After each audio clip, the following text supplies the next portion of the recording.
We doing this or what? No. Wait. Pastor gonna be here soon. If you gonna do it, Wait. fucking do what you gonna do. Welcome back, ODHtv, Raising Kanan Season 5, Episode 7. I'm trying to tell you, I knew this was happening before it was happening. I told you so. Before the new episode comes out, I always watch the previous episode, and while I was watching it, I saw something that I couldn't believe I missed. I put up a video about an hour before this episode came out. This is it here. I think Marvin dies tonight, and I can't believe I missed this clue. And I think I have proof. I was watching episode 6 over like I usually do when the next episode's about to come out, and it hit me when Marvin was at the grave looking at the tombstones of Lou and his mother right next to him, and then remembering the trailer when Rock was at the gravesite and there's 3 tombstones. You gotta flip it around because the camera's facing Marvin in a different direction than it's facing Rock. There's a 3rd tombstone and she's looking at Marvin's tombstone. He's gonna die tonight. This was a good episode. I want to give you my first impression of what I just saw. Marvin didn't strike me as the pajama wearing type. Anyway, Hafiz meets with Stefano and they agree that Rock and Marvin gotta go. And as things are starting to crumble around Rock, Flossie meets up with him and Marvin, cuts off their business because of what Kanan did. He told her everything. This shit can be fixed. Your brother is the only reason you're not dead already. Then Kanan gets into an argument with Jarita because Jarita just can't take everything that's going on around her. She thinks Flossie's gonna get her, but Kanan assured her that nothing was gonna happen to her. But she got hysterical. Kanan said, "I'm tired of this nonsense." But I ain't got time to listen to all this noise right now. Fuck you, Kanan. Fuck you too, bitch. Yeah, so that happened. Next, we got Rock going crazy. She wants Marvin to go to the pawn shop and take everybody out and bring Kanan to her. I don't want nothing to do with none of this shit. But I'm in too deep now to get the fuck out, so I'm gonna follow your lead until we get to wherever the fuck we're going. Breeze meets with Snaps and Pops who tell him that Rock and Marvin are fair game now. They ain't got nobody backing them anymore. And they want Kanan to prove his loyalty by taking out his own family. It's Kanan's fam, though. As wild as Breeze is supposed to be, he seems to be the only one on this show with his head screwed on straight. Now this part was predictable from the trailer because we knew Jukebox was going to meet up with Kanan and let him know that she knew exactly who took out Famous, but he wasn't going to care. The Snaps and Pop. I ain't worrying about niggas who go. So by right now, his transformation is 90% complete. He about to reach his final form. And of course, Rock meets with Pino Bernardi and quickly cuts her off. I'm through with you, Miss Bernardi.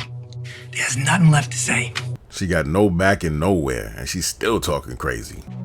Anybody who ever bet against me has lost. Then we got Breeze's pill guys who get pulled over for DUI. They get arrested, and they flip. Cops find the pills in their trunk, and they tell them everything about Breeze. Jukebox and Marvin meet up with Garcia, who tells them that, yeah, they know it was you that took out Amber's former foster parents. At the same time, Breezes meet with Kanan, letting him know that Snaps and Pops wants him to take out his family. You tell them I'll do this work, but not because I need to prove shit to them. Now, Rock is meeting up with her new lawyer and the feds say they got all kinds of dirt on her, but they can make a deal.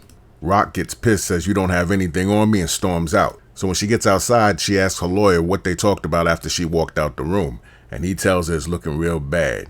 Now, I don't know if you saw my last video about who dies. I still say she's gonna live because even though in the Power Universe they like to punish their villains, death is not a punishment for Rock.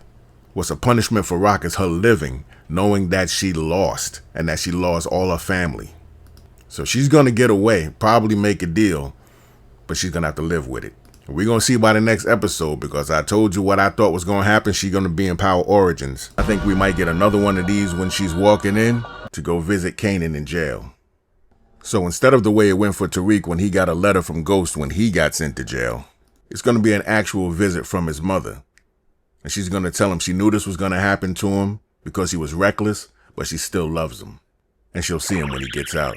Let me know if you think she survives. I think I'm right. I'm always right. It's like when I'm right, I'm right. And when I'm wrong, I could have been right. So I'm still right because I could have been wrong. But I'm right. What's that all about? Jukebox walks in on Marvin while he's checking all his guns. They have another heartfelt moment. They hug while she's crying. You know what's coming. And so does he. These next 2 scenes, I love the way they broke this up. We got Marvin and the crew being reckless on their way to take out Breeze to bring Kanan to his mother, which is just crazy. Then the scene quickly switches to Snap and Pop, who surprise Kanan at his place to check his temperature. because Breeze obviously told him that Kanan believes that they took out Famous. This boy too far gone to care. But then the scene quickly switches back to the shootout with Breeze, and this was a wild scene. Everybody gets taken out except for Marvin. Marvin gets away. We was having fun! That was a wild firefight, and that's something that I expected to see from Breeze's character. This was wild. Now, of course, we have the scene where Aisha shows up at Jukebox's house and tries to tell her how much she loves her and she needs her, and she's bulimic again. Her grades are suffering because she can't do anything but think about Jukebox. Jukebox must have been off the chain. I love you, Juke. I won't make it if anything happens to you. Jukebox kicks her out anyway, and she goes right to Kanan's spot to let him know that Jukebox is on one. I'm telling you, she's gonna do something crazy, Kanan. Kanan does not care about anything now. Me and Juke ain't really talking right now. So you should probably get the fuck out of here. Thomas is always kicking me out. Somehow you're still not getting the fucking message. Kanan is cold, man. So after the shootout, Marvin goes back to talk to his sister. She said something really interesting about the beginning about High Post and DEF CON. But the way she said it made me think about something. I'm going to put it in another video. But in a nutshell, it's making me think that whatever happened with High Post and DEF CON, Marvin might have been involved. Along with Rock, of course. Marvin tells her that he believes that she doesn't care about anything and she don't think that him or Lou means anything to her. Just whatever she has on her mind. Now this is interesting too because this is the first time we ever seen Snaps and Pops have an argument. It was like I said in the video episode when Neek left, those two were starting to look real nervous about whatever's going on. And Jukebox follows them to their meet with Breeze. This is where Breeze finds out from Snap and Pop that their pill guys got arrested and they flipped on him. They tell Breeze they no longer doing business with him and they're gonna replace him. You're being replaced. Who the fuck gonna replace me? I ain't the kind of nigga you can just replace. But the fact of the matter is, none of that mattered. Because They lying to you, girl. blow, blow, blow. And she kept unloading with a smile on her face. Now you want to talk about desperate. Rock meets up with Tremont to get some product. Tremont says he's gonna piss on her grave. But then Rock makes a move that makes zero sense to me. I gotta think about this one because she goes to Unique's house to go speak to Panessa and Unique. I'm a friend of Panessa and Unique.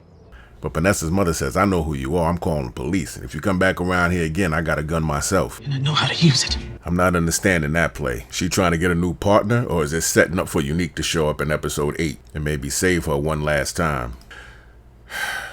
And then we got this, Marvin writing a note and leaving a suitcase full of money for Jukebox. And then Marvin goes to the church to talk to the pastor and says, listen, if anything happens to me, make sure this suitcase gets to my daughter. Pastor says he's going to take the suitcase next door for safekeeping, and that's when Kanan walks in. What you doing here? And this is where Marvin's story ends. We doing this or what? If you gonna do it, do what you... And they showed this from multiple angles. Oh, no. No.